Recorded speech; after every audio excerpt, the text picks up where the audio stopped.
22 വർഷമായി തുടരുന്ന ദാമ്പത്യ ജീവിതം അവസാനിപ്പിക്കുന്നു. ആ ഇമോഷണൽ ബോണ്ടിങ് നഷ്ടമായി. അത് മാത്രമാണ് കാരണം.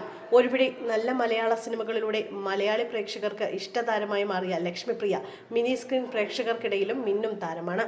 നിലവിൽ സിനിമയിലും സീരിയലിലും അത്ര സജീവമല്ലെങ്കിലും ലക്ഷ്മിപ്രിയ ചെയ്ത കഥാപാത്രങ്ങളൊക്കെയും പ്രേക്ഷക മനസ്സുകളിൽ എന്നും നിറഞ്ഞു നിൽക്കുന്നവ തന്നെയാണ്.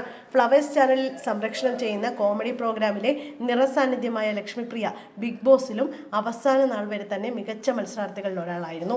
സോഷ്യൽ മീഡിയയിലും സജീവമായിരുന്നു ലക്ഷ്മി. സൈബറിടത്തിൽ അഭിപ്രായങ്ങൾ പറയുന്നവർ സോഷ്യൽ മീഡിയയിലൂടെ തന്റെ ജീവിതത്തിലെ നിർണായകമായ ഒരു പ്രഖ്യാപനം നടത്തിയിരിക്കുകയാണ്.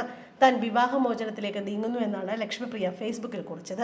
ഗായകൻ പട്ടണക്കാട് പുരുഷോത്തമന്റെ മകൻ ജയേഷാണ് ലക്ഷ്മിപ്രിയയുടെ ഭർത്താവ്. പ്രണയവിവാഹമായിരുന്നു ഇവരുടേത്. 22 വർഷത്തെ ദാമ്പത്യ ജീവിതം അവസാനിപ്പിക്കുന്നു എന്നാണ് ഫേസ്ബുക്കിലൂടെ ലക്ഷ്മി അറിയിച്ചിരിക്കുന്നത്. പലവട്ടം ആലോചിച്ചുറപ്പിച്ച ശേഷം എന്റെ ശരിയിലേക്ക് ഞാൻ നില ഉറപ്പിക്കുന്നു എന്നാണ് നടി പറയുന്നത്. ദാമ്പത്യത്തിൽ ഇമോഷണൽ അറ്റാച്ച്മെന്റ് നഷ്ടമായെന്നാണ് ലക്ഷ്മി പറയുന്നത്. തെറ്റുകളും കുറ്റങ്ങളും എൻ്റേതാണ്, എല്ലാം എൻ്റെ പ്രശ്നമാണ്.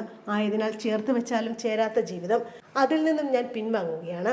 ഞാൻ സ്വപ്നത്തിൽ പോലും അദ്ദേഹത്തെ പിരിയുമെന്ന് കരുതിയിട്ടില്ലായിരുന്നു എന്നും ലക്ഷ്മി പറയുന്നു. ആ ഇമോഷണൽ ബോണ്ടിങ് നഷ്ടമായി. ഞാൻ മാത്രമാണ് കാരണം. ഞങ്ങളുടെ സ്വകാര്യത മാനിക്കണമെന്നും ലക്ഷ്മി ഫേസ്ബുക്ക് കുറിപ്പിൽ വ്യക്തമാക്കി. അതേസമയം വിഷയത്തിന് ഫേസ്ബുക്ക് പോസ്റ്റിന് അപ്പുറത്തേക്കുള്ള പ്രതികരണത്തിന് ലക്ഷ്മിപ്രിയ തയ്യാറായിട്ടില്ല. നടിയുടെ അപ്രതീക്ഷിത ഫേസ്ബുക്ക് കുറിപ്പിൽ സൈബറിടത്തിലെ സുഹൃത്തുക്കൾ ഞെട്ടൽ രേഖപ്പെടുത്തിയിട്ടുണ്ട്. 22 വർഷമായി ലക്ഷ്മി വിവാഹിതയായിട്ട് 2005 മോഹൻലാൽ ചിത്രമായ നരയനിലൂടെയാണ് സിനിമാ രംഗത്തേക്ക് കടക്കുന്നത്. ടെലിവിഷൻ പരിപാടികളിലൂടെയാണ് സിനിമ അഭിനയ രംഗത്തെത്തിയ താരത്തിന് 2010 പുറത്തിറങ്ങിയ സത്യനന്ദിക്കാട് ചിത്രത്തിലൂടെ ഏവർക്കും പ്രിയങ്കരിയായി മാറി. സബീന ലത്തീഫ് എന്ന പേര് വിവാഹത്തോടെയാണ് ലക്ഷ്മിപ്രിയ മാറിയത്. തനിക്ക് 18 വയസ്സും ഭർത്താവിന് 28 വയസ്സും ഉള്ളപ്പോഴായിരുന്നു തന്റെ വിവാഹമെന്ന് താരം മുൻപൊരിക്കൽ പറഞ്ഞിരുന്നു. തന്റെ ശീലമാണ് ജയേഷേട്ടൻ എന്നാണ് ലക്ഷ്മിപ്രിയ എപ്പോഴും പറയുക.